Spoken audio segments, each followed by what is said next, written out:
نحمده ونصلي على رسوله الكريم أما بعد فقد قال الله تبارك وتعالى في كلامه المجيد وفرقانه الحميد أعوذ بالله من الشيطان الرجيم بسم الله الرحمن الرحيم ومن أحسن قولا ممن دعا إلى الله وعمل صالحا وقال إنني من المسلمين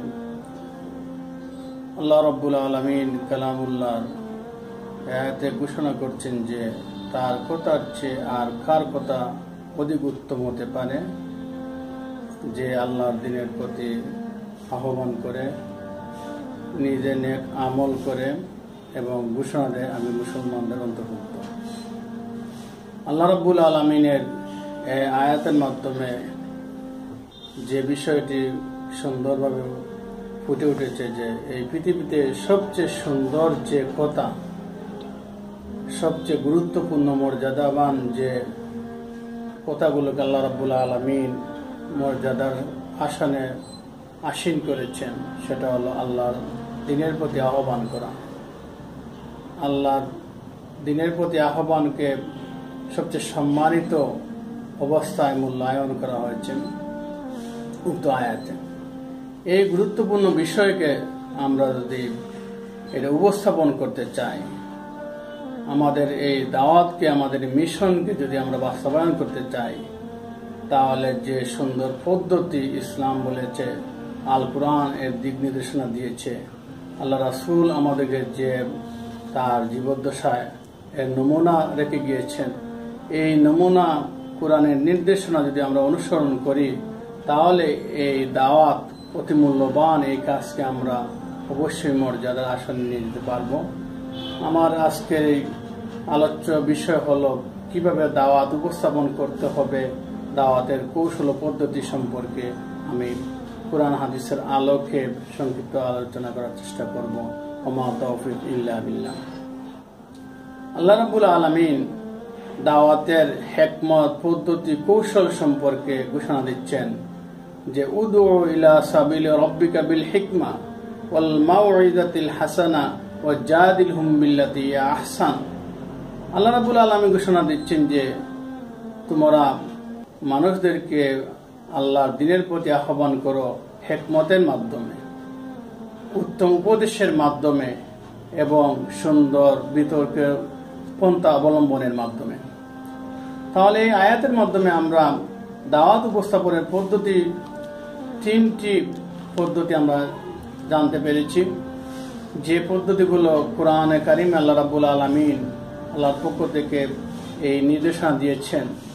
আল্লাহ রাসূল তার জীবদ্দশায় আমাদেরকে দাওয়াতের পদ্ধতি সম্পর্কে যে পদ্ধতি বর্ণনা করেছেন, এই পদ্ধতিগুলোই হলো দাওয়াতের মূল পদ্ধতি। এই পদ্ধতি কোনো যুগ জামানার সাথে সীমাবদ্ধ নয়, বরং কিয়ামত পর্যন্ত এর মূল ভিত্তি হিসাবে এই পদ্ধতি অনুসরণ করতে হবে। এই পদ্ধতির ক্ষেত্রে আমাদের যে প্রথমত পদ্ধতি হলো যে হিকমত অবলম্বন করা। উদউ ইলা সাবিলি রাব্বিকা বিল হিকমা, হিকমা অবলম্বন করা। এই হিকমতের আমরা বিভিন্ন ব্যাখ্যা দিতে পারি, অনেকেই বিভিন্ন ব্যাখ্যা অবলম্বন করেন, যে print media, electronic media, YouTube সহ যত তথ্য প্রযুক্তি রয়েছে এর মাধ্যমে দাওয়াত দেওয়াকে হিকমত বলেন। এটা হিকমতের মধ্যে শামিল হতে পারে, কিন্তু এই হিকমতের প্রকৃত তাফসীর হলো আল্লাহ রাব্বুল আলামিন এই আয়াত দিয়ে যে জিনিসটি আমাদেরকে বুঝাতে যাচ্ছেন সেটা হলো বিল হিকমা, অর্থাৎ এই হিকমত হলো সুন্নাতে রাসূল, অর্থাৎ আল্লাহর রাসূল যে পদ্ধতি দাওয়াত দিয়েছেন, যে কৌশল অবলম্বন করেছেন, এর মাধ্যমেই তোমরা মানুষকে আল্লাহর দ্বীনের প্রতি আহ্বান করো, এটাই আল্লাহর নির্দেশ। এই হিকমত অবলম্বনের ক্ষেত্রে আল্লাহ রাসূল তার জীবদ্দশা যে পদ্ধতি অবলম্বন করেছেন সেটা হলো তার ব্যক্তিগত জীবন। আল্লাহ রাসূলের ব্যক্তিগত জীবন, তার উত্তম আচরণ, তার আখলাক, এর মাধ্যমে তিনি দাওয়াত দিয়েছেন। যে জীবন সম্পর্কে আল্লাহ রাব্বুল আলামিন বলেছেন ওয়া ইন্নাকা লাআলা খুলুকিন আযীম, হে রাসূল আপনি মহান চরিত্রের উপর প্রতিষ্ঠিত রয়েছে।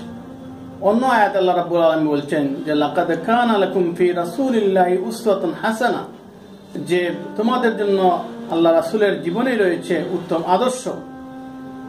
হাদিসের মধ্যে আল্লাহ রাসূল বলছেন যে বুইসতু লিউতাম্মিমা মাকারিমাল আখলাক, উত্তম চরিত্রের পরিপূর্ণতার জন্য আমি প্রেরিত হয়েছি।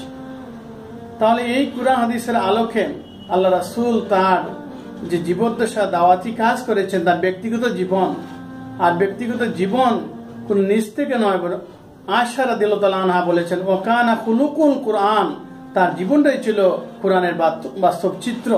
সুতরাং আল্লাহ রাসূলের এই জীবন, সুন্দর চরিত্র, উত্তম আদর্শ, যেটা এটাই হলো হিকমত। সুতরাং আমরা দাওয়াত দেওয়ার ক্ষেত্রে আল্লাহ রাসূলকে তার হিকমত অবলম্বন বলতে এইটাই বুঝবো যে অন্যান্য পারিপার্শ্বিক যত লজিস্টিক সাপোর্ট রয়েছে, তথ্য প্রযুক্তি রয়েছে, প্রিন্ট মিডিয়া, ইলেকট্রনিক মিডিয়া যতগুলো রয়েছে, সবগুলো দাওয়াতের মধ্যে শামিল। মূল ভিত্তি থাকবে আমাদের কোরআন সুন্নাহ এবং এই হিকমত যে আল্লাহ রাসূল অবলম্বন করেছেন তার জীবদ্দশায়, তার উত্তম চরিত্র, তার উত্তম দরদবরা, মানুষকে হৃদয়ে আকৃষ্ট করার মতো তার সুন্দর চরিত্র, এগুলো মূল হিকমত। সুতরাং হিকমতের আসল অর্থই হলো উত্তম চরিত্র, উত্তম বৈশিষ্ট্য, উত্তম আখলাক এবং সুন্দর আচরণ। এটি হলো হিকমতের পরিপূর্ণ এই একটা নমুনা। সুতরাং আমাদের আল্লাহ রাসূলের জীবদ্দশা সুন্নতে রাসূলকে অনুসরণ করতে হবে। 2 নম্বর যে বিষয় দাওয়াতের ক্ষেত্রে পদ্ধতি অবলম্বন করা, ওয়াল মাউইযাতুল হাসানা, উত্তম উপদেশ। উত্তম উপদেশ বলতে এইটাই বোঝায় যে দরদবরা ভাষা দিয়ে মানুষের কিসে কল্যাণ কিসে অকল্যাণ এই বিষয়টুকু মানুষের সামনে সুন্দর ভাষায়, শালীন ভাষায়, ভদ্র নম্র কোমল ভাষায় উপস্থাপন করা। সুতরাং এই উত্তম উপদেশের জন্য শর্তই হলো যাতে কখনো কোনো রুক্ষ ভাষা, কঠোর ভাষা অবলম্বন না করা। কারণ আমরা এই দাওয়াতের ক্ষেত্রে মূসা আলাইহিস সালাম, হারুন আলাইহিস সালামকে আল্লাহ রাব্বুল আলামিন ফেরাউনের কাছে যখন দাওয়াত দিতে গিয়ে নসিহত করেছেন, ফাকুলা লাহু কাওলান লাইয়িনা, হে মূসা এবং হারুন, তুমি ফেরাউনকে সুন্দর কোমল ভাষায় কথা বলো।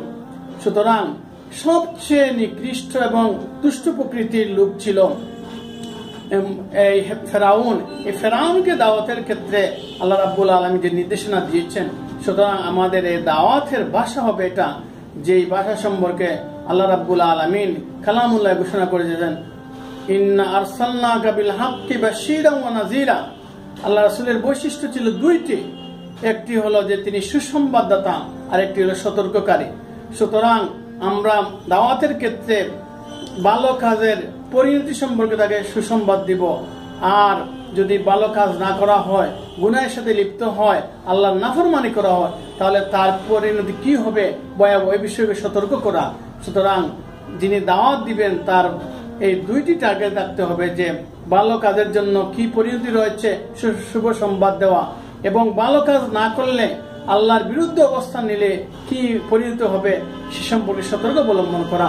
সুতরাং রাসূলের এই 2টি বৈশিষ্ট্য সম্পর্কে আল্লাহ রাব্বুল আলামিন যে দিক নির্দেশনা দিয়েছেন, আমাদের দায়ী হিসাবে এই 2টি বৈশিষ্ট্য অর্জন করা এবং ইমপ্লিমেন্ট যদি করতে পারি, তাহলে এই 2 উত্তম ওয়াল মাউইযাতুল হাসানা এটা বাস্তবায়িত হবে।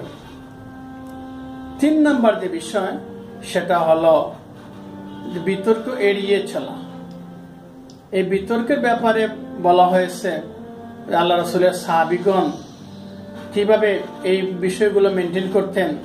আল্লাহ রাব্বুল আলামিন ঘোষণা দিচ্ছেন, ওয়া ইবাদুর রাহমানিল্লাযীনা ইয়ামশুনা আলাল আরদি হাওনা ওয়া ইযা খাতাবাহুমুল জাহিলুনা ক্বালু সালামা। যে আল্লাহর প্রিয় বান্দাগণ দুনিয়াতে অত্যন্ত সুন্দর নম্র ভদ্রভাবে চলাফেরা করতেন, এবং যখন অজ্ঞ ব্যক্তি তাদেরকে বিতর্কে জড়িয়ে দেওয়ার চেষ্টা করত, তখন তারা সুন্দরভাবে সালাম দিয়ে তাদেরকে অ্যাভয়েড করতেন। সুতরাং এই আয়াতের আলোকে আমরা প্রথমত দায়ীর জন্য নির্দেশনা হলো সে বিতর্কে জড়িয়ে যাবে না। এরপরেও যদি বিতর্ক কোনো সময় হয়তো চলে আসতে পারে, কথাবার্তার ভিতরে হয়তো বিতর্ক জড়িয়ে যেতে যাওয়ার সম্ভাবনা রয়েছে, এক্ষেত্রে ইসলামের নির্দেশনা রয়েছে বিতর্ক কতটুকু করা যাবে, বিতর্কের ব্যাপারে বলা হয়েছে যে একজন বন্ধু তার অপর বন্ধুর সাথে তর্কের খাতিরে যতটুকু তর্ক করা যায় ঠিক ততটুকুই বিতর্ক করা যাবে। সুতরাং এই বিতর্ক করার ক্ষেত্রে যাতে তাকে ঘায়েল করা, হেয় করা, আমার বিজয় নিয়ে আসতে হবে এরকম চিন্তা না নিয়ে, আমি সত্য রয়েছি এরকম মনোমানসিকতা না নিয়ে পুরো সুন্দর সত্য কথা সাবলীল ভাষায় উপস্থাপন করা, এটাই হলো বিতর্ক। এই বিতর্ক করার ক্ষেত্রে আমি যে দাওয়াত দিচ্ছি আল্লাহ দিনের ক্ষেত্রে, এই দাওয়াত হয়তো প্রতিপক্ষ গ্রহণ করতেও পারে, নাও করতে পারে। যদি এখানে কেউ প্রতিবাদ করে, তাহলে প্রতিবাদের ক্ষেত্রে আমার মনে রাখতে হবে যে দায়ী হিসাবে আমি কিভাবে এটা মূল্যায়ন করব। সুতরাং আমার দাওয়াতের ক্ষেত্রে প্রতিবাদ আসতেই পারে, এই ক্ষেত্রে আমার উচিত হলো যে আমি মন্দকে ভালো দিয়ে মোকাবেলা করব। আল্লাহ রাব্বুল আলামিন ঘোষণা দিচ্ছেন ইদফা বিল্লাতি আহসানা সাইয়্যা, যে মন্দ বিষয়কে ভালো কাজ দিয়ে কি করো, এই পরিপূর্ণ করো। সুতরাং যখন কোন ব্যক্তি দাওয়াত গ্রহণ করে না, প্রতিবাদ করে, তার এই প্রতিবাদের মোকাবেলা প্রতিবাদ করা যাবে না, বড় সুন্দর ভাষায় যখন বোঝানো হবে, এক পর্যায়ে আল্লাহ রাব্বুল আলামিন ঘোষণা দিচ্ছেন যে এই জানের দুশ্মন ব্যক্তিও আপনার দাওয়াত গ্রহণ করবে, আর দাওয়াত গ্রহণ করে সে একজন অন্তর বন্ধুতে পরিণত হবে। আল্লাহ রাব্বুল আলামিন অন্য আয়াতে ঘোষণা দিচ্ছেন ইদফা বিল্লাতি হিয়া আহসান ফাইদাল্লাযী বাইনাকা ওয়া বাইনাহু আদাওয়াতুন কাআন্নাহু ওয়ালিয়্যুন হামীম, যে মন্দকে ভালো দিয়ে মোকাবেলা করো, তোমার এই প্রকাশ্য তোমার শত্রু তোমার অন্তরঙ্গ বন্ধুতে পরিণত হবে। সুতরাং আমাদের দাওয়াতের ক্ষেত্রে প্রতিবাদ না নিয়ে মন্দকে ভালো দিয়ে মোকাবেলা করার চেষ্টা করব সুন্দর উপস্থাপনার মাধ্যমে। এক্ষেত্রে সবচেয়ে গুরুত্বপূর্ণ যে বিষয় সেটা হলো আমি যখন দাওয়াত দিব, আমার আমল আখলাক চরিত্র এদিকে আগেই আমি সংশোধনের চেষ্টা করব, এবং আমাকে এই দাওয়াত বিল আখলাকের মাধ্যমে আমি দাওয়াত উপস্থাপন করব। কারণ আল্লাহ রাসূলের জীবদ্দশায় স্বতঃসিদ্ধভাবে প্রমাণিত হয়েছে যে তিনি যতটুকু মুসলমান ইসলাম গ্রহণ করেছে এবং আল্লাহ রাসূলের জীবন চরিত্রকে দেখেই 95% ইসলাম গ্রহণ করেছে। সুতরাং দায়ী হিসাবে আমাদের চরিত্র, আমাদের লেনদেন, আমাদের উঠা বসা, আমাদের কথাবার্তা যাবতীয় বিষয়ে কোরআন সুন্নাহ আলোকে ইসলামিক পদ্ধতিতে হয়, তাহলেই মানুষরা গ্রহণ করবে। কারণ দাওয়াত দিতে গিয়ে সে দেখবে যে দাওয়াত দিচ্ছে, তার কথা কাজে মিল রয়েছে। সুতরাং এই অবস্থায় ওই ব্যক্তি দাওয়াত দিয়ে তাহলে সবাই গ্রহণ করবে। আমাদের উচিত আমাদের নিজেকে সংশোধন করা এবং এর মাধ্যমে আমাদের দাওয়াত বিল আখলাকের মাধ্যমে দাওয়াত উপস্থাপন করা। আল্লাহ রাব্বুল আলামিন আমাদের প্রত্যেককে কুরআন সুন্নাহ আলোকে, সঠিক নির্দেশনা আলোকে, কুরআন যে তিনটা পদ্ধতি উপস্থাপন করেছে, এই পদ্ধতি অনুসরণ করার মাধ্যমে দাওয়াত, আল্লাহর দিনের দাওয়াত দিব, ইনশাআল্লাহ এটা ফলপ্রসূ হবে। আল্লাহ রাব্বুল আলামিন আমাদের প্রত্যেককেই কুরআন সুন্নাহ আলোকে সঠিকভাবে দাওয়াতের পদ্ধতি অনুসরণ করার তৌফিক দান করুক। সবাইকে মুবারকবাদ। আসসালামু আলাইকুম ওয়া রাহমাতুল্লাহ।